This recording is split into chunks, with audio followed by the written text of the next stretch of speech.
Man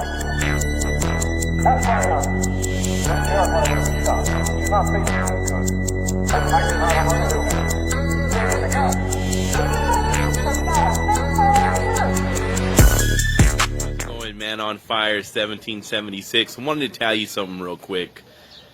I wanted to tell you that all of this pandemic nonsense has been just to stir up angst among the population, to try to separate the wheat from the chaff, separate the free thinkers from those who are going to just swallow all the tripe that the government and the establishment and the media can possibly throw at them to get them to do things that are totally against their best interest. Now, if you guys remember, there was a very important scene in the movie The Matrix after Neo had exited the Matrix by taking the red pill.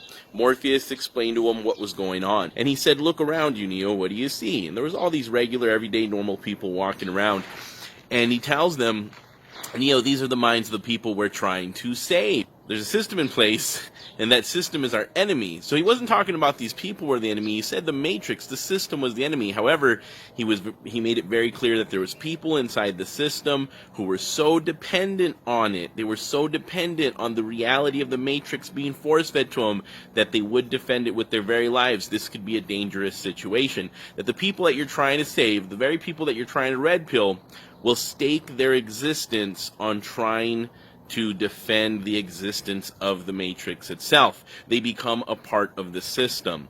Now, the reason I bring this up is because we have seen in the past few weeks and months this growing mindset amongst a lot of people, more people than I would have suspected, that if you are not following the status quo, if you're not listening to the garbage from the media, from the establishment, from all the quote-unquote medical experts in the government, the establishment, that have been consistently incorrect and have consistently changed their story, that if you don't believe everything they're telling you and believe in it as it's changing, that you are somehow a danger to somebody else's grandmother, and therefore they view you as a threat. Now, even though they're wrong, even though the numbers changed, even though the death toll was padded, they tell you just wash your hands, don't touch your face, and it was like wear a mask, then don't wear a mask. Now you have to wear a mask. Then it was touching surfaces, you could pick it up, and you got to spray everything down with a disinfectant. Now it's not likely that you can get it from surfaces. Guys,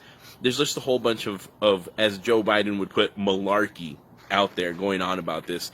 And if you don't have your ever raging internal sea of emotions, this storm on the ocean of your feelings inside, tossing you back to and fro along with at the whim of whatever it is they put out from one day to the next, then somehow you free-thinking, non-fearing individuals are a physical threat to human beings around you and should be treated as such. This is a dangerous concept. Now, what's dangerous is that not only are the people around you acting like this, but there are some leaders, there are some governors and leaders and state officials who have been completely exposed as tyrants during this pandemic. And there's nothing clearer than the actions that they've taken in mandating that you shut down church services, but going to Costco is okay. Or, that you have to wear a mask when you're driving or when you're jogging. Now we're seeing stories of people passing out at the wheel, crashing and dying. Joggers' lungs getting blown out because they're running 2 miles, breathing in their own CO2. It is unsafe. It is unhealthy. It is unnecessary. And what's worse, it's unconstitutional to tell someone that if they don't wear a mask that they will be facing some kind of serious punishment. In fact, they've talked about doing up to 18 months in prison. In Hawaii, they used the help of the police and the media to track down a woman who came to visit Hawaii and did not spend 14 days quarantined in her hotel room as the state has demanded. Now, people are calling for even the death penalty for not wearing a mask, for not staying sealed inside your home or your apartment or your hotel for 2 weeks. This is where we're at now. The Athenian lawgiver Draco had established the sentence of death to every offense, literally every offense imaginable. When asked why he did this, his answer was that the lesser offenses deserved the death penalty and he couldn't come up with any harsher sentence for more serious offenses. This is why we have the term draconian laws. So there's these draconian laws out there, and we've been familiar with them before. Look at what happened when they demonized people for drug use back in the day. When marijuana first became illegal, you had people doing life sentences, 40 years, 20 years, life sentences for having just an ounce of marijuana or a couple plants growing or even just a couple joints in their pocket. These kind of laws destroy lives, destroy communities, and they're used to disproportionately attack even minority communities at times in an unjust system. These are all things that as Americans we've been traditionally opposed to, we've been fighting against. There's always been a group of people that have brought us back to try to install this type of draconian law. I feel that the people that have been doing this consistently share a very common ideology and mindset with the people who caused a lot of destruction in communities all across Europe during the Second World War, the First and the Second World War. And I think that these people are Nazis. And I think that these people, you'd be surprised, live all around us. There might even be one inside your own home right now.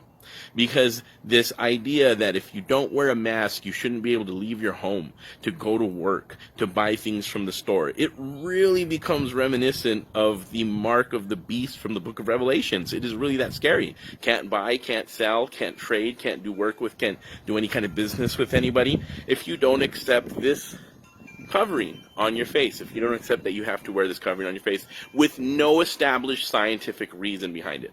But what scares me is that this isn't just something that's happening amongst the people, and this isn't just something that's happening amongst the political establishment, but this is something that's being that is a growing mindset amongst people in the medical establishment. And this is what's scary. I had somebody send to me, when they found out I was going to the lockdown protest, a medical waiver.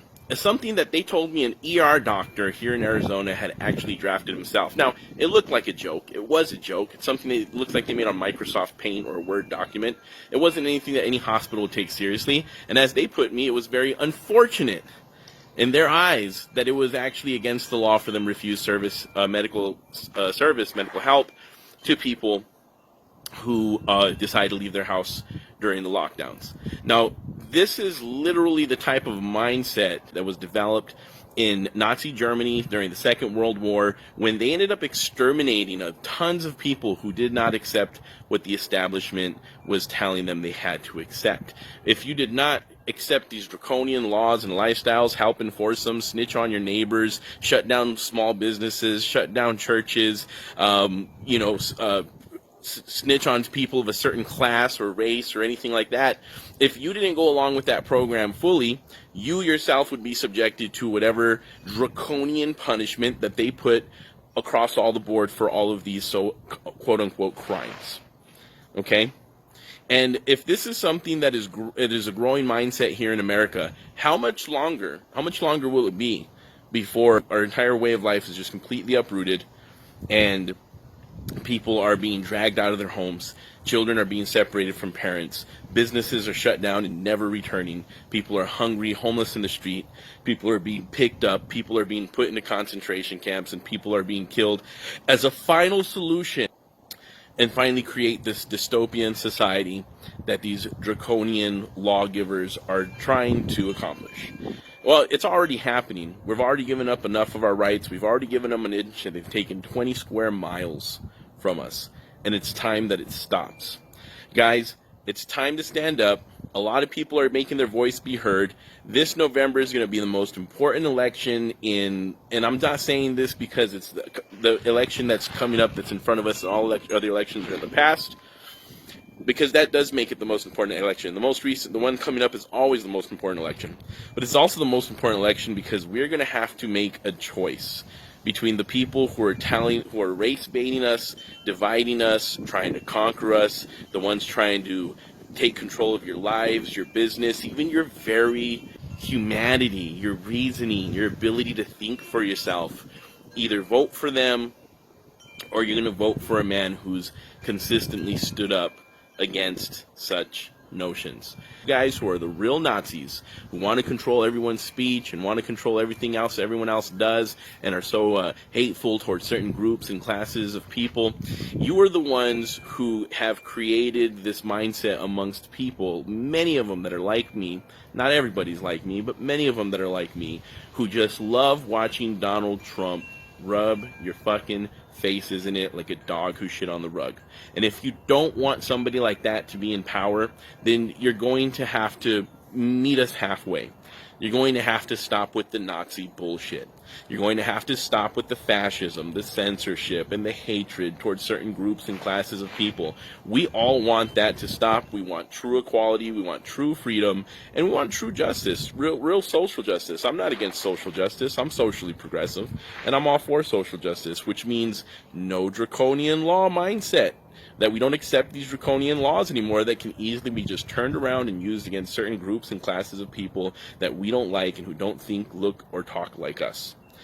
So what I'm saying is, I'm voting for Donald Trump because I like him as a person, but if you don't, you need to consider voting for him based on policy. And his policies and actions have been one that have defended equality, defended freedom, have been opposed to these draconian laws and these injustices in our system, especially the ones that have been disproportionately affecting the black community and the Hispanic community. And you guys got to understand that this is very important. It doesn't matter whether you like him or not. You don't have to like him for the reason I like him. In fact, you can hate his fucking guts if you want. But this November, you're going to have to choose between the people who literally want to enslave us again or your own freedom. And that's what's at stake here. Guys, Man on Fire 1776, thank you very much for watching. Please leave a comment below if you enjoyed my commentary. I went ahead and put a link in the description of this video as well. If you'd be ever so kind, you can send me as little as $1 on the Cash App. It really helps so I can produce more content like this. I want to be able to do as much as I can for you guys. And I'll be putting out some more new designs for t-shirts and other stuff. You can get mugs, you can get hats, and things of that nature, posters on my website, www.ibleedthesecond.com.